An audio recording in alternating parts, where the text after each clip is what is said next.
continuer ces questions. Je vous remercie.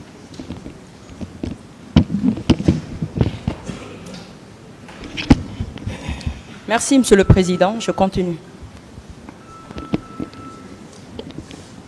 Ok.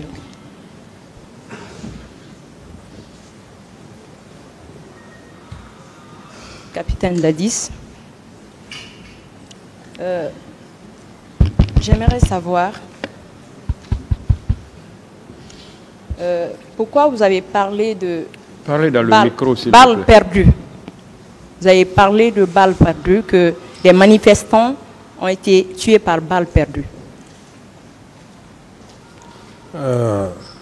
Ça, c'est par rapport au compte rendu qui m'a été fait.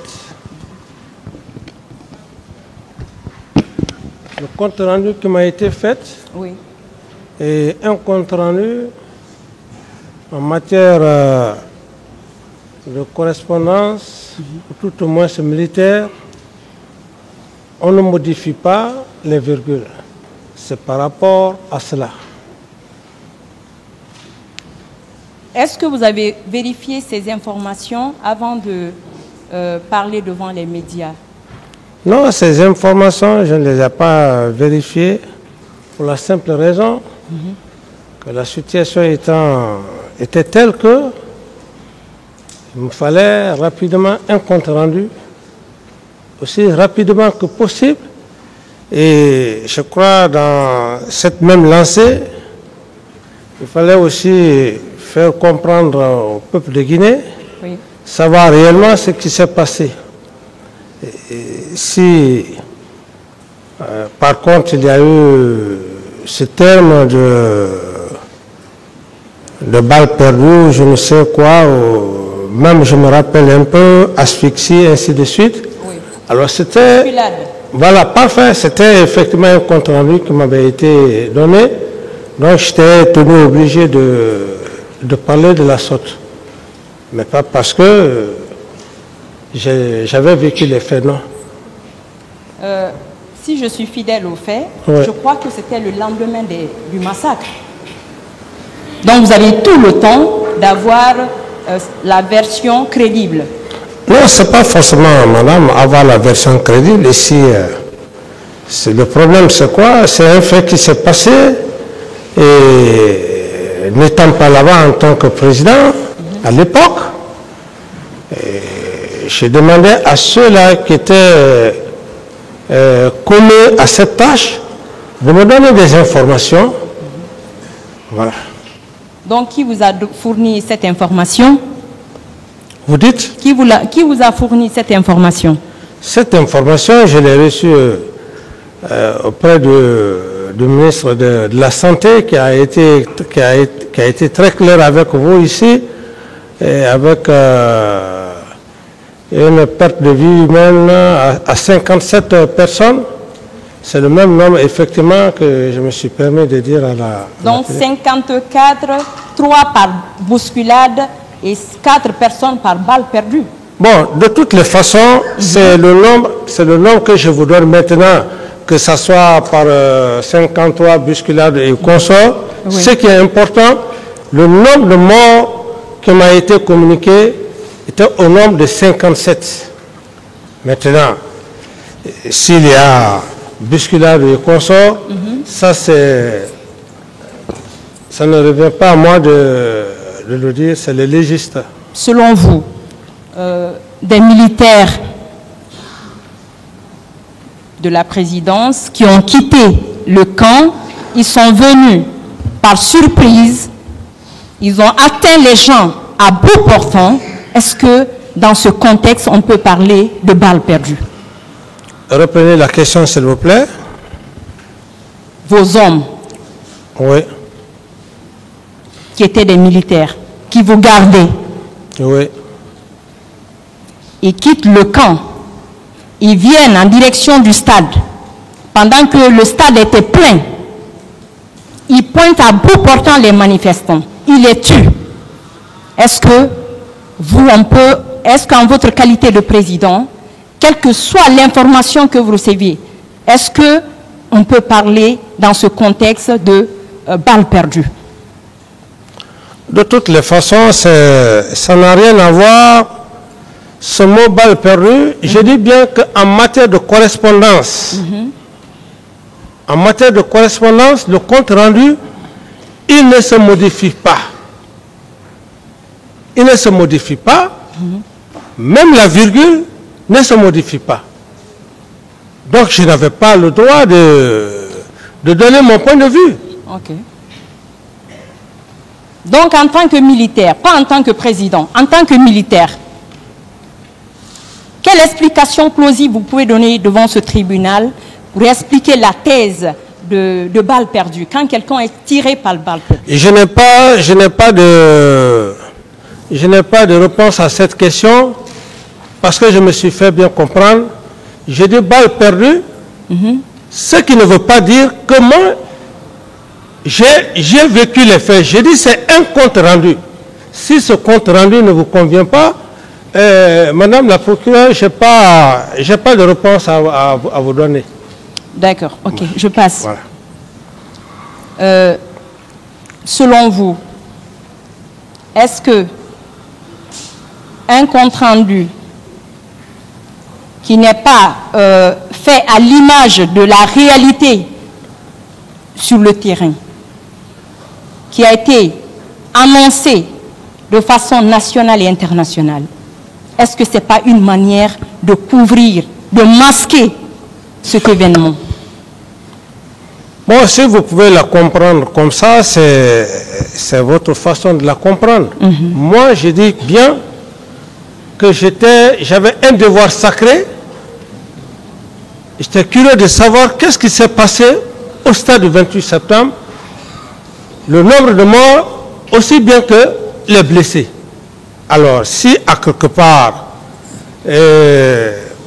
vous mettez ça sur une autre forme, je n'ai vraiment pas de réponse à cela. Donc, moi, mon entendement, est-ce que vous n'avez pas voulu couvrir vos hommes? Non, couvrir les hommes comment? Et vous avez pris tout de suite un exemple. Quand vous parlez de mer, je vous donne le même exemple aussi. Oui. Vous restez là tout de suite pendant que nous sommes là. Et quelque chose se passe même dans la cour. Dans la cour, vos gardes viennent ou vos travailleurs viennent vous donner une situation. Et vous devrez rendre compte à votre hiérarchie supérieure. Alors, est-ce que vous allez me dire que c'est une façon de couvrir ce qui s'est passé dehors? Vous n'êtes pas dehors. C'est le bon sens. Vous, c'est de dire exactement ce qui s'est passé dans la cour par rapport au compte rendu de vos hommes. Ok. Donc, je continue. En traitant les opposants, le 2 octobre, des traites, des apatrides, des faux leaders, de vous avoir défié, est-ce que selon vous, ce n'est pas une forme de menace? Non, bon, pas une forme de menace. Est-ce que ce n'est pas aussi une manière de dire que ce que vos militaires ont commis, l'attaque qui a été perpétrée ce jour-là, que c'était bien fait? Non, pour un homme normal, sensé, ne peut pas comprendre la sorte. Ah bon? Oui. D'accord. Oui, j'ai répondu à votre question. Donc, quel sentiment vous a animé, vous a poussé? Je dis, c'est un sentiment de choc. Madame, s'il vous plaît, c'est un sentiment de choc. Choqué d'un événement. C'est comme lorsque vous êtes dans une famille et vous avez vos enfants ou des frères qui provoquent une situation quelque part et qu'il y ait des dégâts, je ne sais pas de quelle nature. Et ceux-là qui ont essayé d'envoyer leurs jeunes frères. Oui. Et quand vous êtes en colère, vous devrez d'abord les accuser, mais en les accusant, ce n'est pas à dire que ce que vous dites que c'est méchant, non. Vous leur dites que ce que vous avez fait, n'eût été vous, cela n'allait pas se faire. C'est dans ce contexte qui n'est pas méchant, qui n'est pas une forme de menace. Donc, selon vous, tous ceux qui ont été accusés aujourd'hui méritent d'être libérés parce que, tout simplement, c'est les opposants qui sont responsables, si on analyse votre version. Libérer, c'est-à-dire, libérer qui? Tous ceux qui sont accusés, qui sont pointés du doigt aujourd'hui. Méritent d'être libérés? Oui. Pourquoi? Oui, parce que vous dites que les opposants sont responsables de ce qui est arrivé. Non, s'il vous plaît, madame, c'est très différent. Ok. C'est très différent. Moi, d'abord, j'ai été très clair ici avec vous. Je pense d'ailleurs, est-ce que ce n'est pas votre question ou peut-être le procureur? Je dis, contrairement à ce que les gens disent, moi, je ne suis pas les réseaux sociaux. C'est le tribunal, c'est le tribunal que je regarde. Contrairement à ce que les gens disent, monsieur Dadis, parce qu'il est président, il était président à l'époque, il faut qu'il vienne donner pardon. J'ai dit non, je ne demande pas pardon. On demande pardon lorsque la justice a fait son travail. Et j'ai encore bien précisé, je serai le premier à venir demander pardon au peuple de Guinée au moment où M. Toumba Diakité était là. S'il avait dit clairement oui, comme il a d'ailleurs si bien dit, Monsieur le Président ne m'a pas donné des instructions, je suis sorti pour le chercher.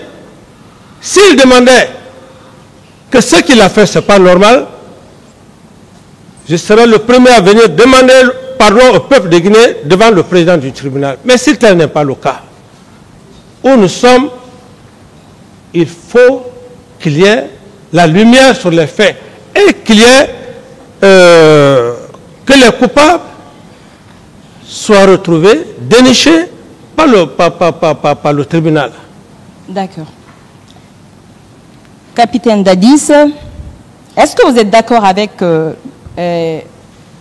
Marcel, M. Marcel, quand il soutient que, à l'époque que le président Kadhafi avait offert des armes à la Guinée, à l'État guinéen, et par la suite que ces armes ont fait l'objet de distribution dans le camp, que les militaires, tous ont bénéficié de ces militaires et de ces armes.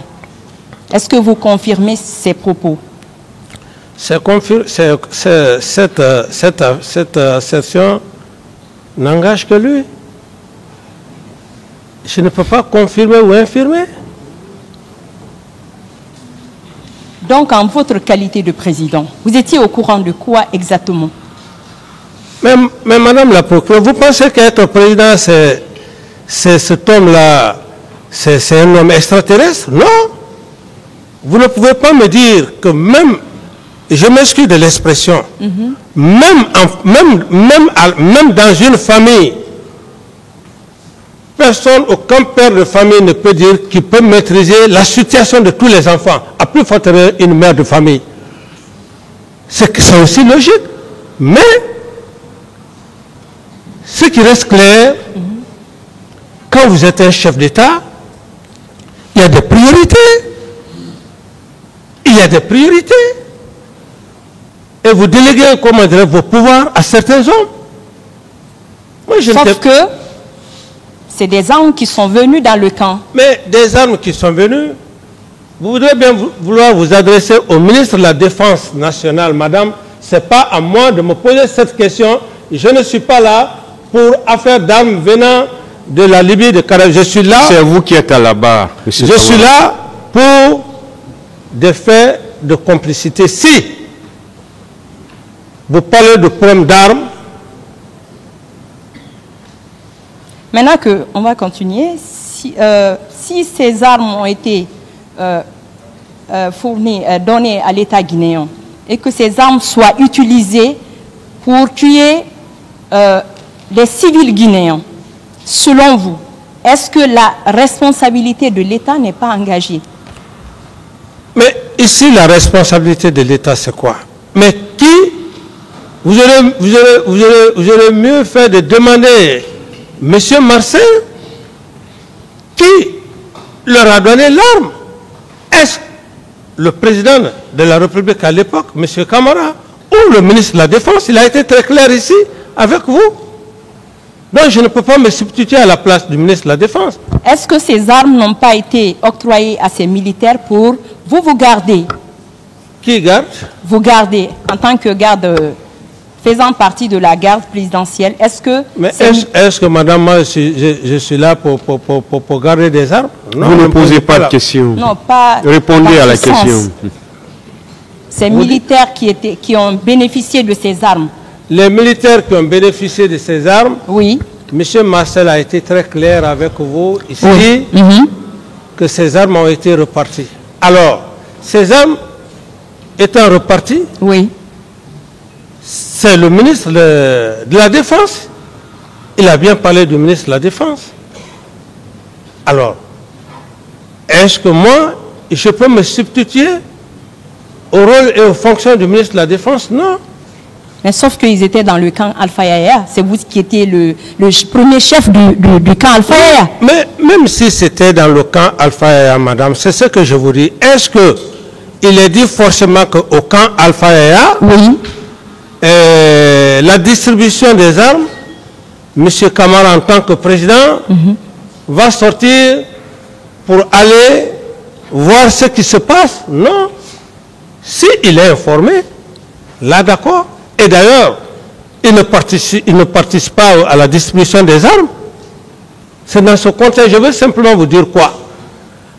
Dans un camp, on ne peut pas tout maîtriser à la fois. C'est ce que je veux vous faire comprendre, que même à l'enceinte d'une famille, le père de famille ou la mère de famille ne peut pas dire tout ce que les enfants peuvent faire au niveau de la famille, qui peuvent le savoir tout. Non. Mais à quelque part, s'il y a de la vigilance, ils peuvent se rendre compte de certains aspects. À plus forte raison, lorsqu'on parle d'une nation. Donc l'organisation au camp Alpha était de telle sorte que chacun faisait ce qu'il veut. Non pas que chacun faisait ce qu'il veut. Nous sommes dans un contexte bien précis par rapport au problème d'armes, la distribution d'armes que vous faites allusion, ce que dans les déclarations de Marcel, c'est dans ce contexte que je parle, j'ai dit, par rapport à ça, je n'ai rien à voir dans cette situation de répartition. Le ministre de la Défense est mieux placé pour la distribution de ces armes.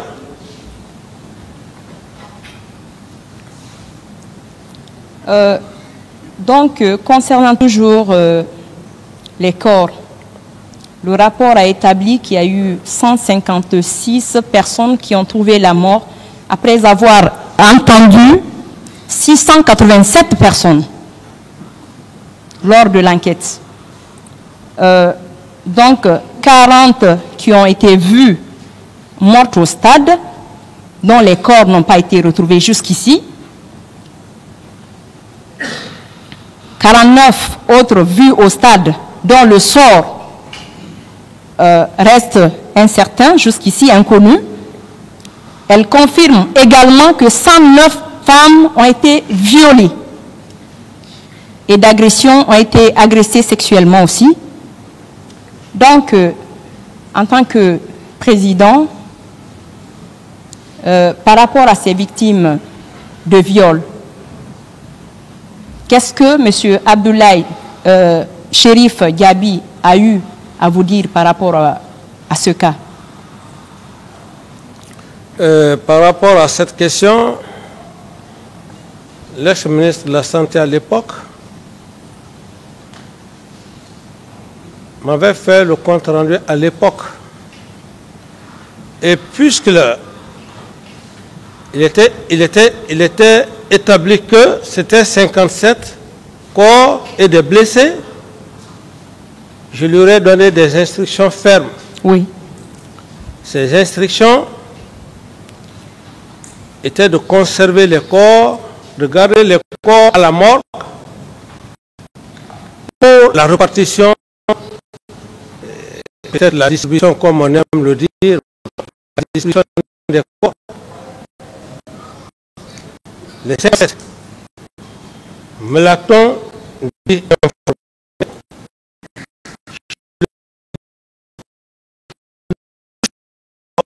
la commission, on ne peut pas distribuer des corps comme ça, comme des cacahuètes. Deuxièmement, je lui ai donné des instructions fermes de laisser les médias internationaux, à savoir France 24, de filmer tous les corps. Et quant aux blessés, comme il a si bien dit, j'ai eu à prendre des dispositions. Et par rapport aussi aux leaders politiques, j'ai donné des instructions fermes au colonel Tegro, qui est venu me rendre compte avec le Premier ministre, lui disant de ne pas laisser les leaders politiques au camp Samori, afin que quelque chose ne les arrive pas. Parce que je doutais déjà. Je lui ai dit, faites-les quitter, envoyez-les à la clinique Pasteur. C'est ce qui fut fait. Et quand cela a été fait, le même jour, vers la nuit, certains ont jugé nécessaire de rentrer à domicile. J'ai donc essayé de voir les religieux. Je leur ai dit que je ne prends pas la garantie pour laisser les leaders rentrer chez eux. Si quelque chose les arrivait à la maison, c'est les mêmes leaders, les mêmes religieux qui sont venus me dire oui, certains peuvent rentrer. C'est ce qui fut fait.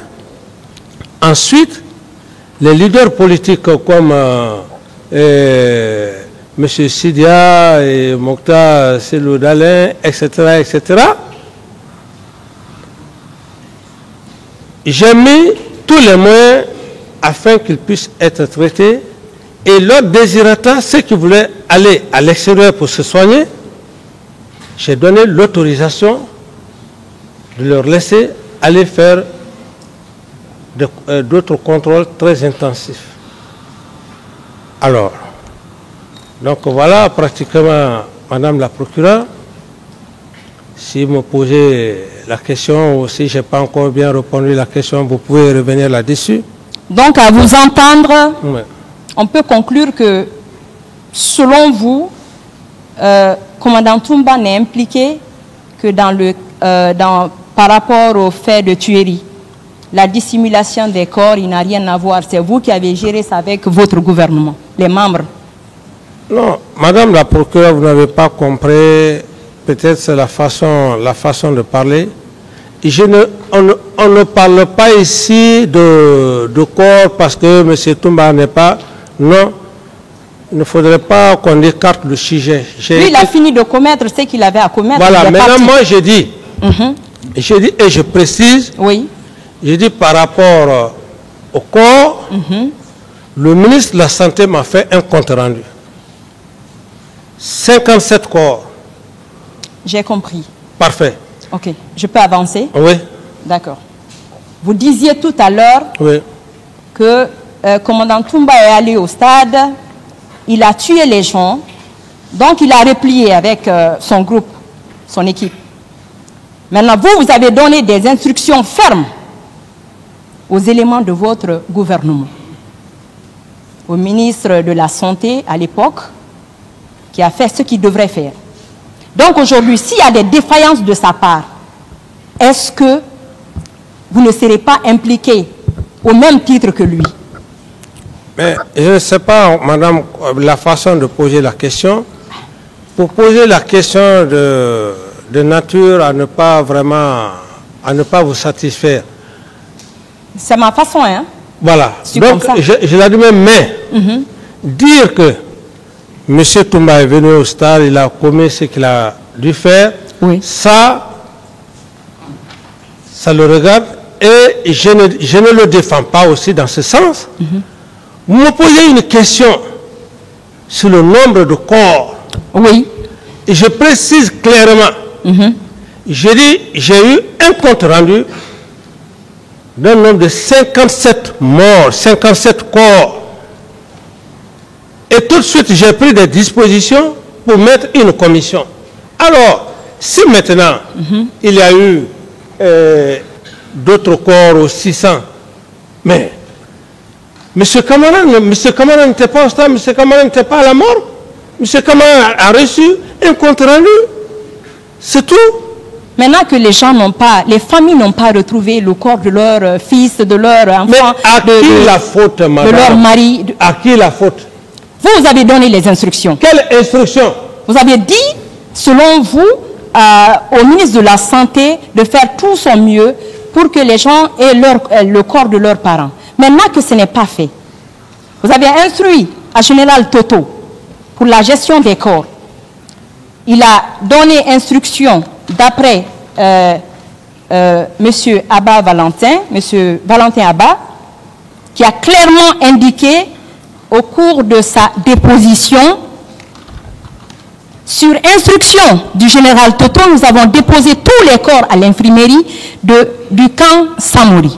Là, 54 corps ont été dénombrés. Le rapport vous édifiera davantage. Selon vous, par rapport à la gestion de ces corps, est-ce qu'un camp militaire est un lieu approprié pour garder les corps? Voilà, madame, vous posez cette question, vous aurez mieux... C'est pourquoi j'ai dit tout de suite que pour le respect de la mémoire du général Toto, oui, vous aurez mieux poser cette question au général Toto, s'il était vivant, que 54 corps se retrouvent au camp. C'est Valentin qui le dit, hein, il n'est pas mort. Bon, voilà, Valentin qui le dit. Oui.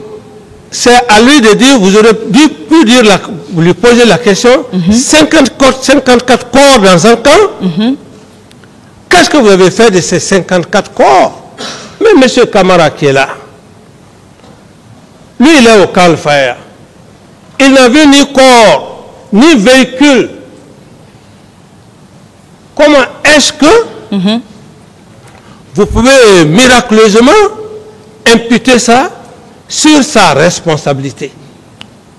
Donc je vais vous demander, oui, entre la police judiciaire, oui, et un militaire, oui, qui doit intervenir sur une scène de crime? Qui doit intervenir sur une scène de crime?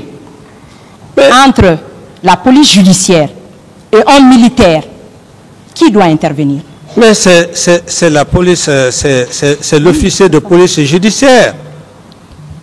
Donc, si cela n'a pas été fait, ils n'ont pas respecté la procédure en la matière, quelle instruction avez-vous donnée à vos hommes? Ici, madame, je dis, si le travail n'a pas été fait, oui, c'est là où maintenant on parle du droit pénal. Le droit pénal, il est individuel. Ah, la responsabilité. Non, mais la responsabilité, il y a la responsabilité pénale.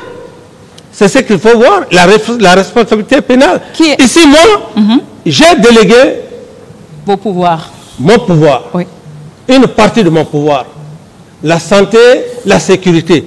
Eh bien, si le travail n'a pas été bien accompli à votre entendement, est-ce la faute à M. Camara? Non. Maintenant, Valentin qui est militaire, qui vient avec d'autres militaires, ramasser les corps. Policier, s'il vous plaît. Policier, divisionnaire, ok. Excusez-moi. Donc, M. Valentin Abba vient avec d'autres groupes ramasser les corps. Ils enlèvent carrément. Ils remplissent les camions, ces charniers. Ils déposent ces camions au camp Samori. Si les corps ne sont pas retrouvés, à qui on peut imputer cette responsabilité? Mais madame, pénalement, vous-même, c'est votre profession. Et un officier de police judiciaire. Vous disiez que vous avez donné les instructions pour la suite à donner. on ne sait pas Madame compris, la madame. procureure, laissez-le répondre. Je n'ai pas dit que j'ai donné des instructions. J'ai dit que j'ai donné des instructions fermes au ministre de la Santé Oui. de conserver les corps pour la répartition des familles des victimes. Un. Deuxièmement,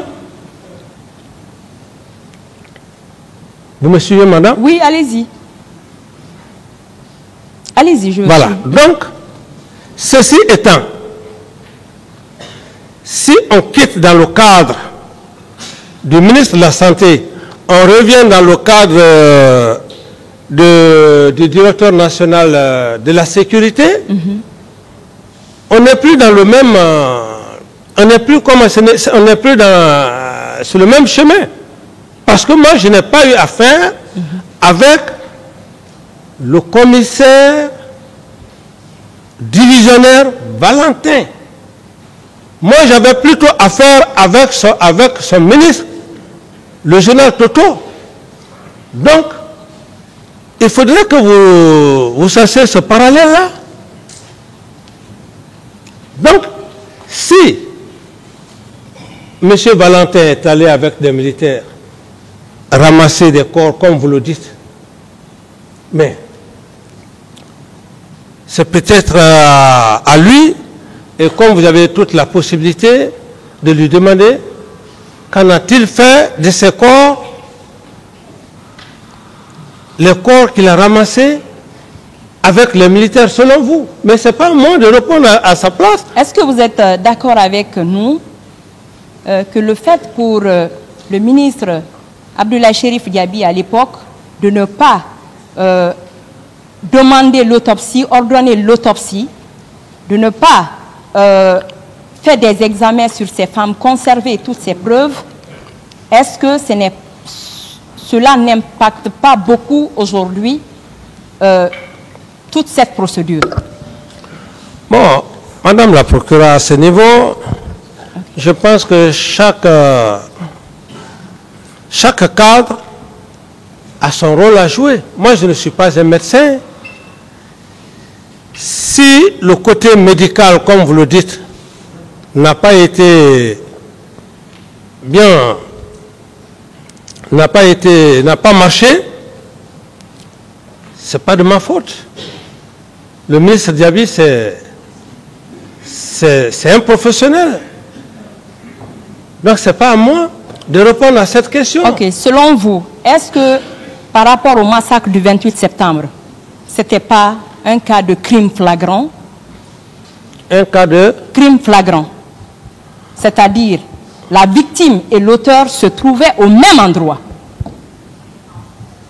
Bon, cette qualification, si vous pouvez mieux... Les gens qui ont quitté le camp, ouais. Ils sont venus. Ouais. Ils ont abattu froidement les gens. Ouais.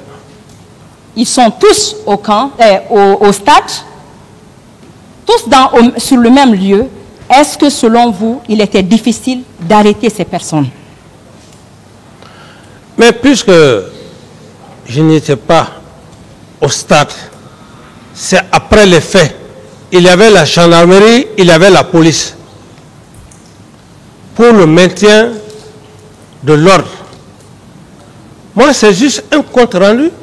Est-ce que, excusez-moi, si vous n'avez pas protégé ces personnes, est-ce que ce jour-là, la police et la gendarmerie n'allaient pas arrêter un bon nombre de personnes qui ont commis ces faits? Lesquels militaires a protégé, madame? Lesquels militaires a protégé?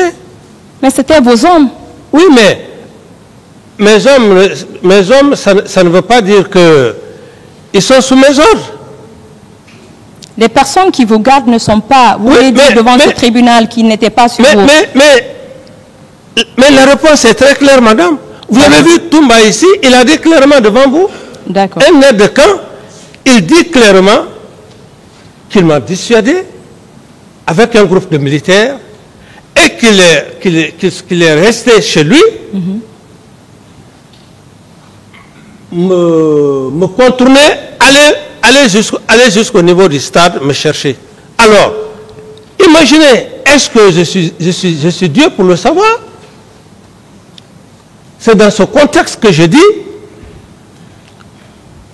que des gens qui ne m'obéissent pas. C'est la désobéissance totale. Ok. On peut continuer? Oui, bien sûr. D'après le colonel Oumar Sano, il soutient que, vu la gravité des faits, que des sollicitations ont été faites aux pays voisins pour l'obtention des formules. Est-ce que cela est vrai?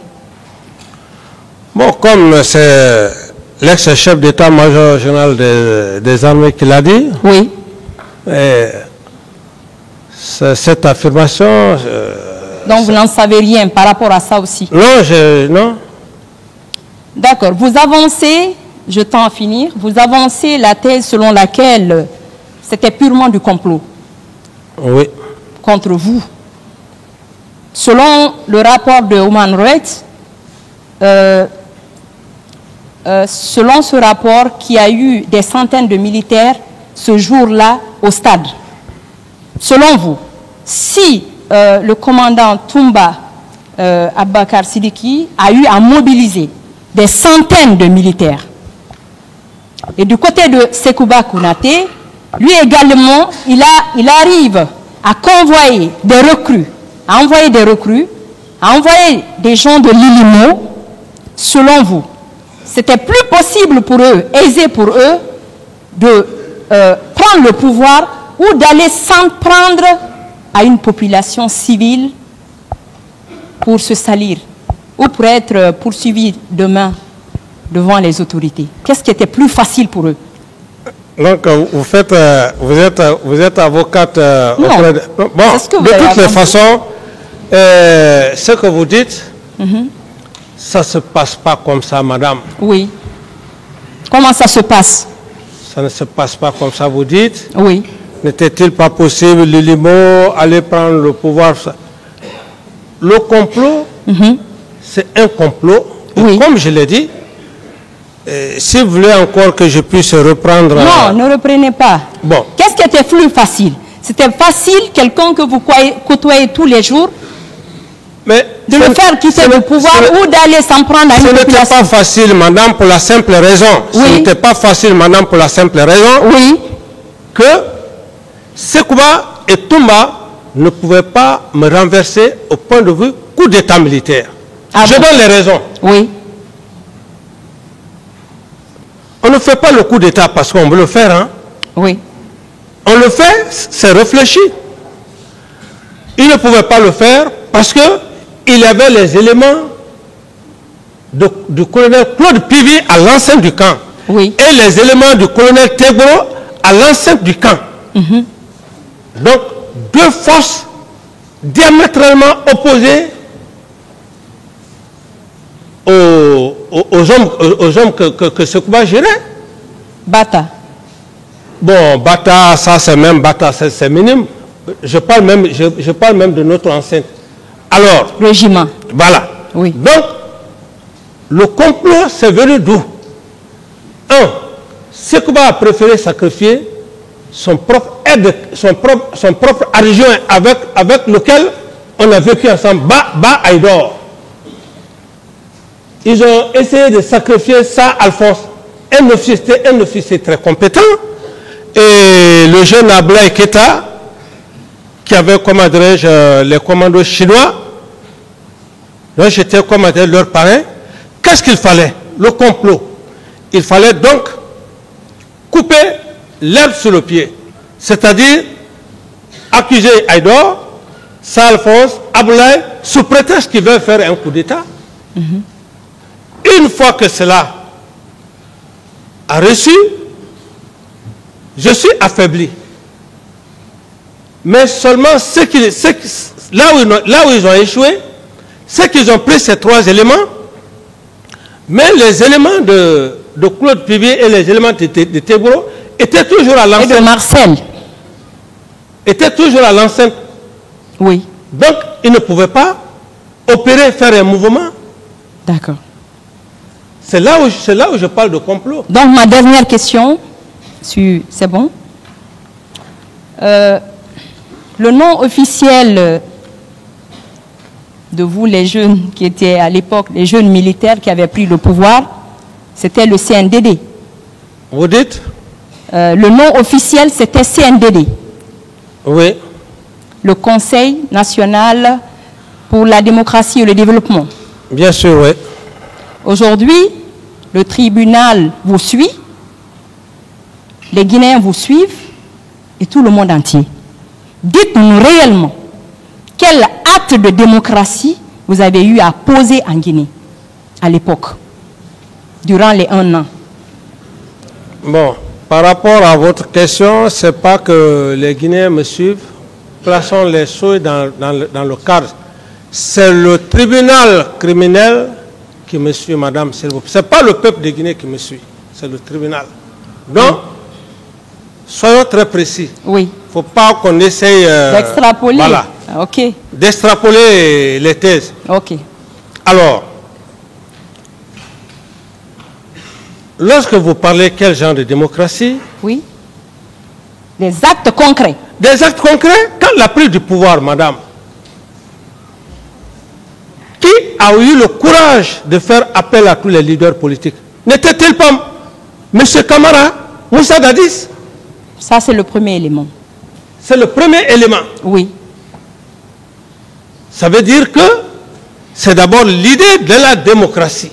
Ouais. Et quand ils sont venus, ces leaders politiques, ce n'est pas au palais, au même nom, au palais du peuple, que j'ai fait passer tous les leaders politiques.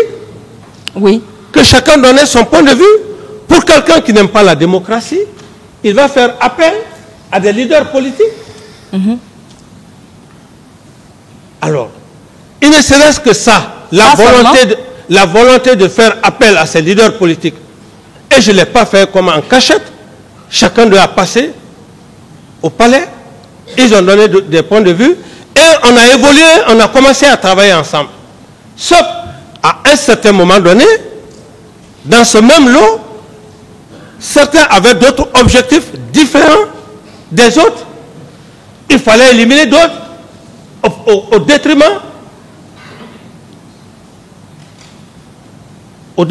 des autres. Donc, troisième élément, c'était quoi comme acte concret?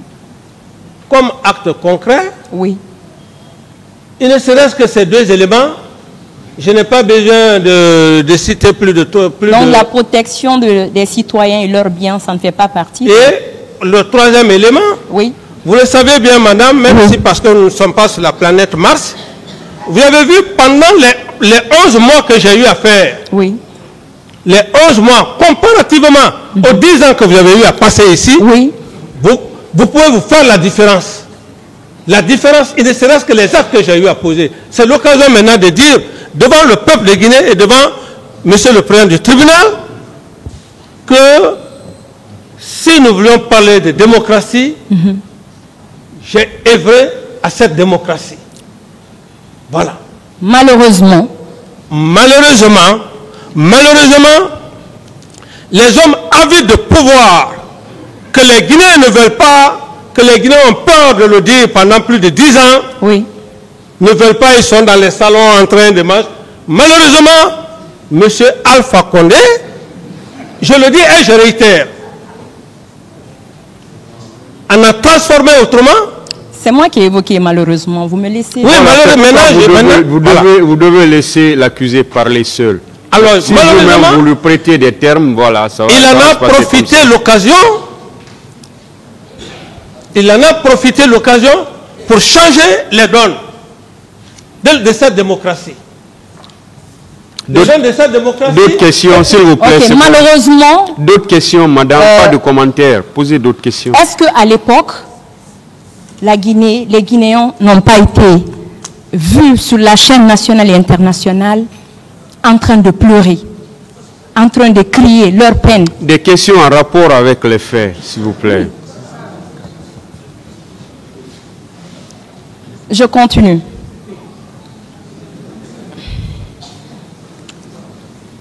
Donc, vous avez parlé de certains actes et les actes de développement.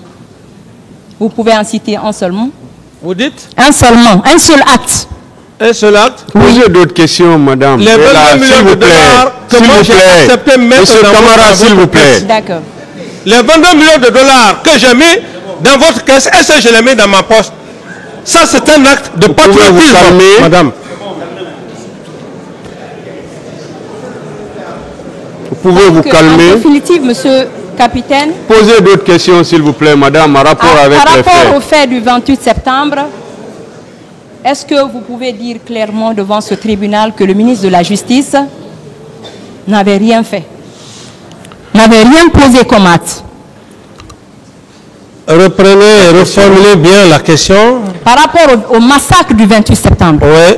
Est-ce que vous pouvez affirmer devant ce tribunal que le ministre Siba n'avait rien fait par rapport aux actes posés au stade dans le cadre du massacre? Il n'a rien fait après ces massacres. Moi? Le ministre de la Justice. Votre ministre. Le ministre de la Justice? Oui.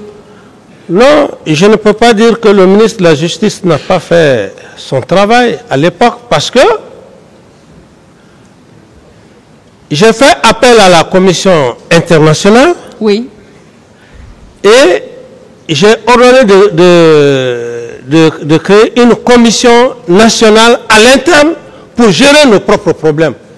Et je pense que c'est dans cette situation où on a pris des cadres magistrats par-ci par-là que je ne maîtrise pas. Donc, je ne peux pas dire que le ministre de la Justice d'alors n'a pas joué son rôle. Merci. Je vous remercie. Ouais. Donc, à l'audience du mercredi dernier, vous aviez donné des explications par rapport à la compétence du ministère d'État chargé des services spéciaux de l'antidrogue et de la lutte contre le grand banditisme. Alors, le ministère public voudrait savoir ce que signifient les services spéciaux. Services spéciaux, ce sont les services de renseignement. Les services de renseignement généraux. Pas généraux, les services de renseignement dans le cadre des opérations.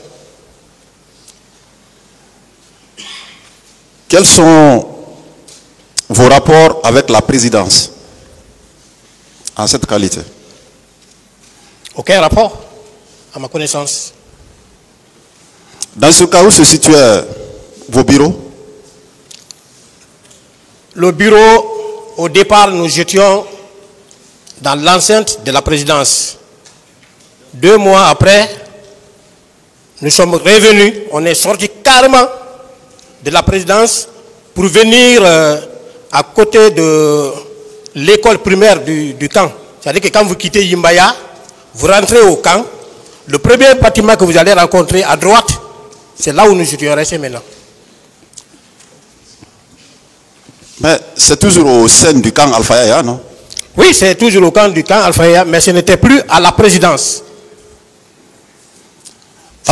Alors dites-nous, à quel moment est-ce que vous avez trouvé des bureaux à Koléa et ici à Koronti? C'est après là-bas que le commandement a octroyé un bureau à Koléa ici. Ça c'était à quelle époque? C'était toujours à l'époque du CNDD ou après CNDD? Bon, c'était toujours à l'époque, je pense bien, au temps de général Konaté. Ça c'était après Dadis maintenant. Ça c'était après Dadis? Oui. Au moment où vous étiez au sein du camp, selon vous, vous dites que vous n'avez aucun rapport avec la présidence. Qu'est-ce qui justifie alors la présence de vos bureaux juste à côté de la présidence, ou en tout cas au sein du camp Alpha-Yaya Diallo? Mais c'est le décret qui a précisé ça, monsieur le procureur. On dit secrétariat d'État à la présidence chargé des services spéciaux, de la lutte contre la drogue et du grand banditisme. Le bureau a été donné à notre chef là-bas. Donc, nous, on ne va pas dire que pourquoi vous nous avez donné le bureau à la présidence. On ne vous a jamais dit de poser cette question, c'est-à-dire pourquoi est-ce qu'on vous a donné des bureaux à la présidence. Mais vous venez de dire tout de suite qu'il n'y a aucun rapport entre vous et la présidence. Vous l'avez dit, non? Vous savez, non, je ne sais pas. Il n'y avait aucun rapport. Quand je dis aucun rapport, à la présidence, chacun avait sa mission. Eux, ils étaient au niveau de la garde présidentielle. Nous, notre bureau était là pour les services dont je viens de faire allusion. Dans le même ordre d'idée, lorsque vous avez des renseignements, qu'est-ce que vous en faites? À qui vous rendiez compte dans ce cas? Si nous avons des renseignements dans le cadre opérationnel, eh bien, on a un chef. On rend compte à notre chef. Les éléments qui sont chargés du renseignement, ils rendent compte à notre chef. Ensuite? Mais si le compte rendu est remonté au niveau du chef, le subordonné n'a rien à foutre dedans. Non, mais vous n'êtes pas un tel subordonné. Vous aviez dit ici, par rapport à tout ce que vous avez donné ici comme information, votre bagage intellectuel, donc vous êtes censé être informé par rapport à tout ce qui se passe en termes d'information, en termes de renseignements que vous avez recueillis. Donc vous devez connaître la suite logique que devaient suivre ces informations. Monsieur le procureur, encore une fois de plus, je suis un militaire. Le militaire, le subordonné, rend compte à son chef. Il n'a plus besoin de dire à son chef, le compte rendu que j'ai remonté à votre niveau, qu'est-ce que vous en avez fait de ça? Non? Le tribunal appréciera, ce n'est pas un tel compte rendu que je vous ai demandé. Tout de même, le tribunal appréciera.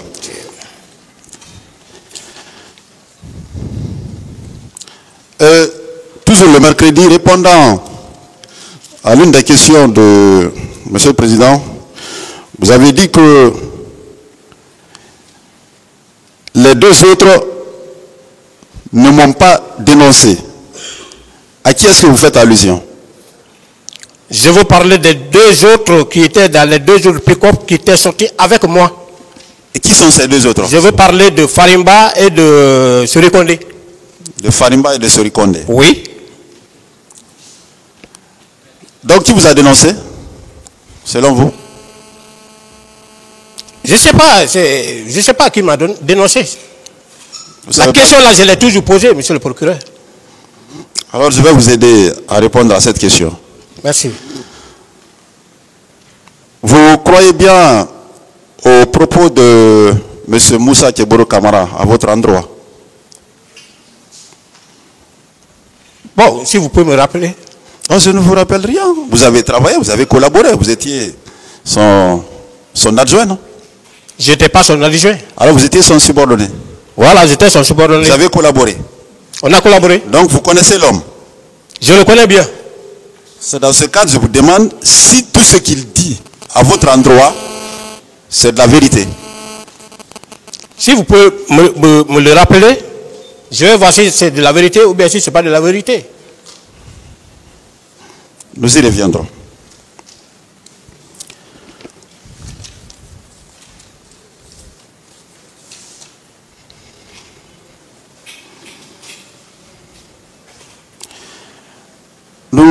Nous allons parler de votre présence au stade du 28 septembre. Lorsque vous êtes arrivé, qu'est-ce que vous avez constaté sur le terrain, sur l'esplanade du stade? Quand je suis arrivé, j'ai trouvé Colonel Thibault à côté de la pharmacie Manizé qui était en train de sensibiliser les jeunes. Nous étions à côté de la station. Eh bien, puisque il y avait assez de bombes, il est monté sur, je pense que la membre des policiers là, il a commencé à sensibiliser. C'est dans ça que les gens qui étaient de loin, ils ont commencé à lancer. Peut-être certainement ils ne percevaient pas les informations que lui passait. Avec le tir de gaz lacrymogène perpétré par la police, les gens ont commencé à lancer des cailloux sur lui et sur nous tous. Donc les gens même qui étaient à côté ont commencé à crier. Et nous, on a dit quittez, quittez, quittez, il y a les cailloux. Voilà. Alors c'est en ce moment que vous avez quitté l'esplanade du stade ou bien vous avez cherché à contrôler la situation? Contrôler la situation comment? Oui, pour savoir pourquoi on jette les pierres ou bien, bon, interpeller. Non, mais c'est... À ce moment, lui, il est descendu, il est parti de l'autre côté. De l'autre côté, mais toujours au stade? Non, c'était pas au stade. De l'autre côté? Il est parti vers sensibiliser les leaders. Les leaders étaient où à ce moment? Bon, il est parti vers Donka, en tout cas. Il est parti vers Donka. Et nous, nous sommes restés, oui, oui. Et pendant ce temps, vous, quelle attitude est-ce que vous aviez? Nous sommes restés sur place jusqu'au moment où les Bleus rouges sont venus. Vous dites? On est resté au stade jusqu'au moment où les Bleus rouges sont venus. Puisqu'à ce niveau,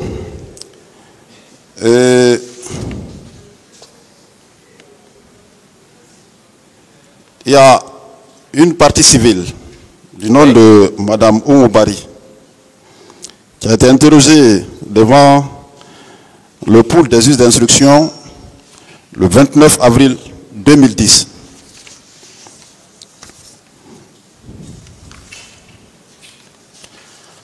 Elle a déclaré ceci, avec la permission de M. le Président. Il s'agit bien du procès verbal d'audition de partie civile du 29 avril 2011.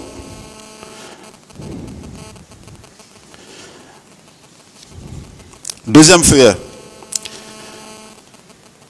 Après une chaude discussion, avant de nous laisser continuer, le ministre Keburo a dit ceci.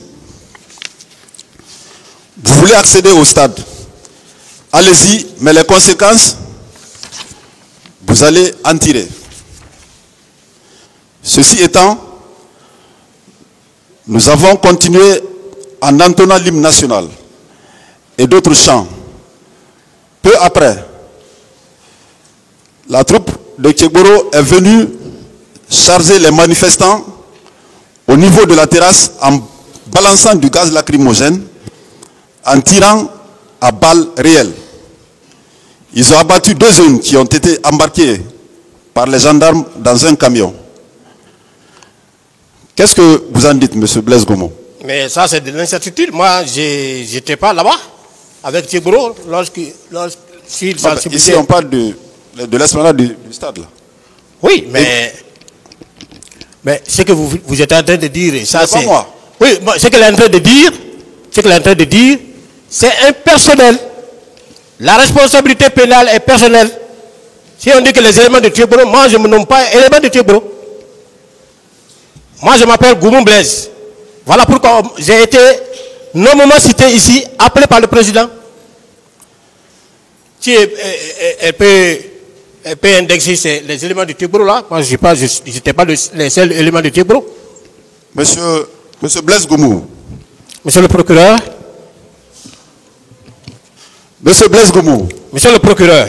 Vous pensez que dans une telle débandade, il est possible, ou il est facile pour les partis civils de dévisager des personnes comme vous? Moi, je le connais que mon cas.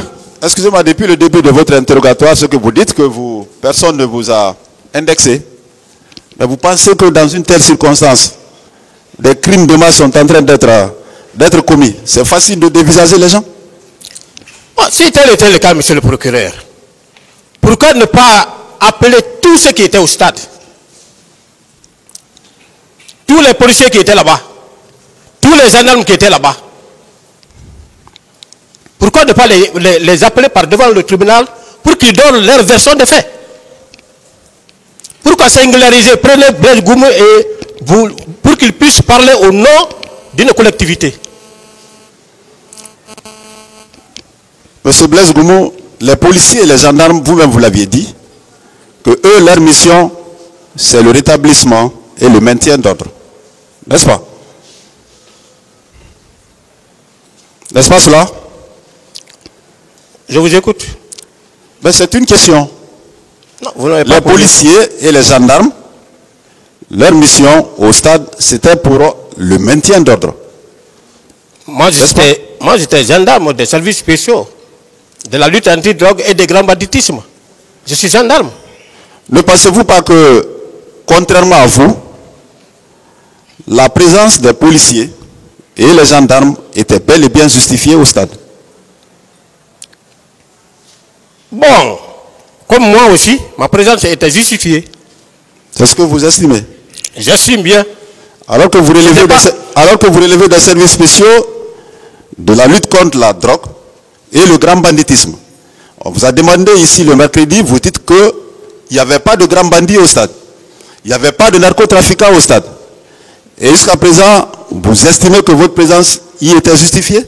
Je pense bien, j'avais donné quelques explications ici. Peut-être que comme c'était technique, vous n'avez pas pu comprendre. Si vous voulez, je peux reprendre. Je vous ai dit, ce n'était pas à la seule occasion que nous effectuions des déplacements. Il y a eu des manifestations avant le 28 septembre. On est sorti, on a accompli cette mission. Ça c'est un.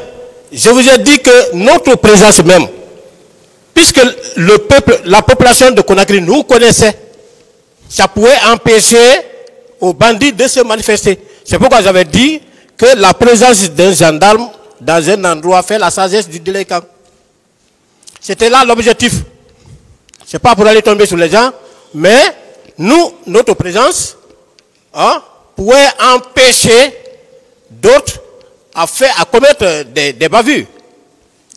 Monsieur Blaise Goumou, Monsieur le procureur, vous voulez faire comprendre à ce tribunal que l'acclamation que vous prétendiez, l'acclamation de la population, l'emporte sur le communiqué qui a été radiodiffusé à la télé concernant le casernement des militaires? Bien, écoutez, monsieur le procureur, vous faites bien de poser cette question. Il y a eu un communiqué. Vous savez, le procès là va passer. Vous êtes en train de nous poser des questions, mais d'autres aussi sont en train d'apprécier. Il y a eu un communiqué, monsieur le procureur. Le communiqué a consigné tous les militaires dans les casernes, excepté les gendarmes. Si vous voulez, je peux expliquer pourquoi on consigne les militaires dans les casernes en cas de manifestation. Non, on n'en a pas besoin pour le moment. Voilà. Mais vous, à l'époque, vous ne releviez pas ni d'une police, ni d'une gendarmerie. Mais vous releviez des services spéciaux, n'est-ce pas? À l'époque, nous étions gendarmes, nous faisions des enquêtes. Monsieur Goumou, monsieur, s'il vous plaît. Oui. Vous releviez des services spéciaux de la lutte contre la drogue et le grand banditisme. Oui. Est-ce que ce service faisait partie de la police ou de la gendarmerie tel qu'il ressort du procès verbal d'audition du général Ibrahima Baldé? Je vais vous en faire lecture. Je vous écoute si vous pouvez faire la lecture.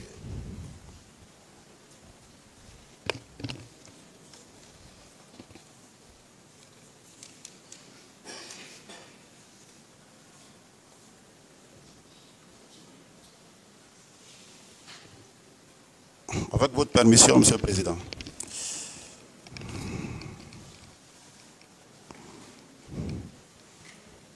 Vous avez son PV à côté?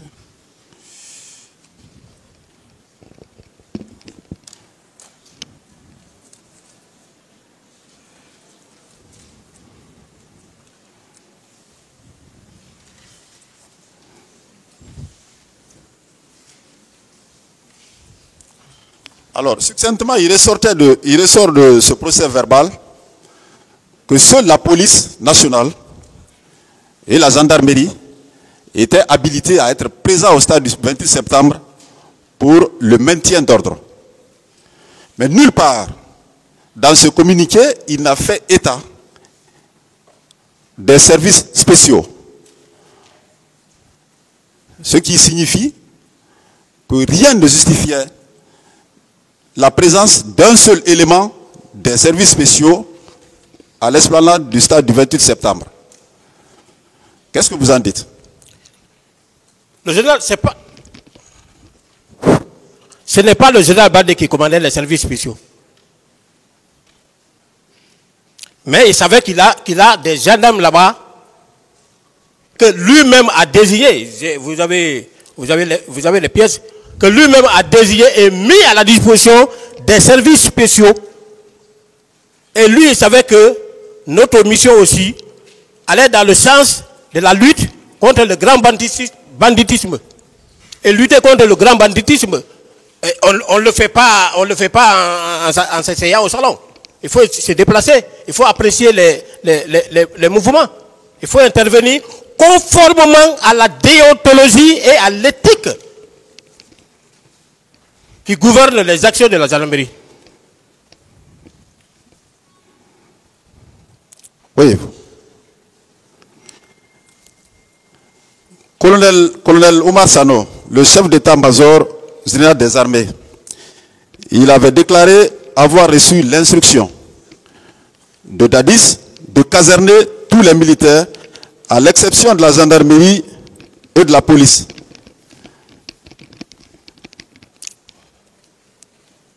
Et cette déclaration de colonel Oumar Sano corrobore le contenu du procès verbal d'audition de témoins du général de brigade Ibrahima Baldé, dont je viens de faire cas. Vous voulez dire qu'un tel communiqué ne vous concerne pas? Ça ne nous concernait pas. Ah bon? Ça ne nous concernait pas. Même jusqu'à maintenant là. Après le capitaine Dadis, Konaté est venu, professeur Alpha Condé est venu. Aujourd'hui, nous sommes dans l'ère du CNRD. Le service là demeure. Et vous les voyez se promener à travers la ville. Même si à manifestation, vous n'allez pas voir le chef d'état-major général des armées consigner les services spéciaux. Ça, je vous le garantis. Ça veut dire que les services spéciaux, lorsque les mesures sont prises dans ce cadre, vous aviez dit que le maintien d'ordre ne relève pas de vos compétences. Alors, qu'est-ce qui peut justifier votre présence au stade à partir du moment où il y a eu un tel communiqué? Le maintien de l'ordre ne relève pas de notre prérogative, mais la mission de sécurité publique générale relevait de nos prérogatives. Il y avait quelle insécurité au stade du 28 septembre en ce moment, selon vous? Quand il y a mouvement, il y a ce qu'on appelle la prévention. La prévention, vous dites qu'il y a mouvement. Oui. Vous avez été appelé, vous n'étiez pas là-bas. Vous l'aviez dit, non? Que c'est le colonel Tchegoro qui vous a appelé pour vous dire de vous croiser au stade du 28 septembre. Vous ne m'avez pas compris. Encore une fois. Oui, allez-y. Voilà. Je dis, quand j'ai quitté le camp, après le parcours, je suis arrivé à Amdalaï. Amdalaï, j'ai continué vers Bellevue pour aller vers l'Andrea Port. Tchegoro m'a appelé. Mon ami, tu es où? J'ai dit, je progresse vers l'Andrea Port là. On est en train de suivre attentivement les manifestants. Il m'a dit, ok, moi-même, je partais pour la maison, mais je passe je fais un crochet au stade, je vais les sensibiliser. Je l'ai dit, ils sont nombreux. Hein. Cette fois-ci, ils sont très nombreux. Il m'a même demandé s'ils sont agressifs. J'ai dit non. Moi, je progresse avec eux, mais personne ne m'agresse. C'est ainsi que moi, je suis allé, je l'ai trouvé en train de faire la sensibilisation. Mais ça rentre dans nos prérogatives. C'est à tous les jours, à tout moment qu'on le faisait. Monsieur le procureur. Le tribunal. Vous êtes procureur, vous connaissez nos attributions.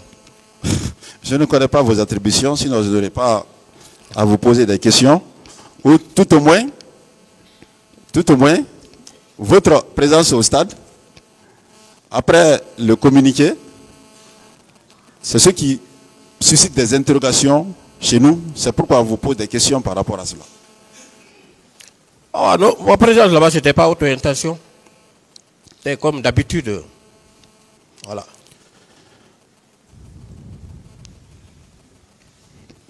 Monsieur Blaise Goumou. Monsieur le procureur. Par rapport à votre présence au sein du stade,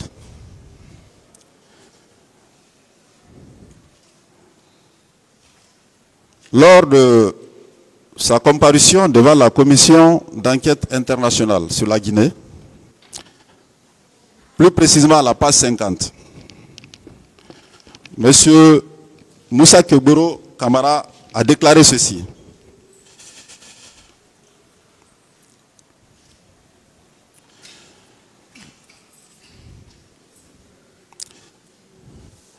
Il a déclaré qu'il était entré dans le stade avec seulement 2 de ses subordonnés. Un adjoint du nom de Blaise et un autre individu qui n'y était pas resté plus que 10 minutes. Le temps d'accomplir sa mission d'aide aux leaders politiques blessés. Cela ne confirme-t-il pas que vous étiez effectivement au sein du stade du 28 septembre? Moi, je n'étais pas dans l'enceinte du stade du 28 septembre. Un. Deuxièmement, moi, je n'étais pas son adjoint. Mais c'est Blaise. Vous êtes le seul Blaise, non? Ah, je ne sais pas. Je ne suis pas le seul Blaise à la gendarmerie. Au sein de l'antidrogue. Mais je n'étais pas son adjoint. Mais vous n'étiez pas et je ne suis pas rentré là-bas. Vous êtes bel et bien M. Blaise Goumou.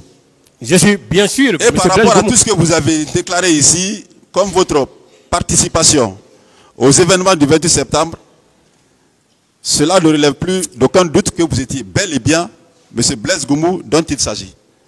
Mais ce qu'il est en train de, ce qu'il a dit là-bas, là, c'est la première fois que ça soit dénoncé ici. Lors de son passage, je n'ai pas entendu ça. Je ne l'invente pas. Ça, c'est dans le rapport. Vos conseils sont là. Ça, c'est dans le rapport. Ce n'est pas dans sa déposition. Ah, mais c'est lui qui parle. Ah, ben, moi, en tout état de cause, je ne suis pas rentré. Je suis resté encore une fois de plus à l'esplanade, à côté de la station Total, là. Je ne suis pas du tout rentré. Et lorsqu'il est revenu pendant le tir des bleus rouges, moi, j'étais plus là. Je vous ai dit, j'étais plus là. Donc, vous voulez dire que M. Moussa Keburo Kamara s'est trompé par rapport à son collaborateur que vous êtes? Je n'en sais rien. Vous n'en savez rien? Je n'en sais rien. Le tribunal l'appréciera. On continue, M. Blaise Goumou.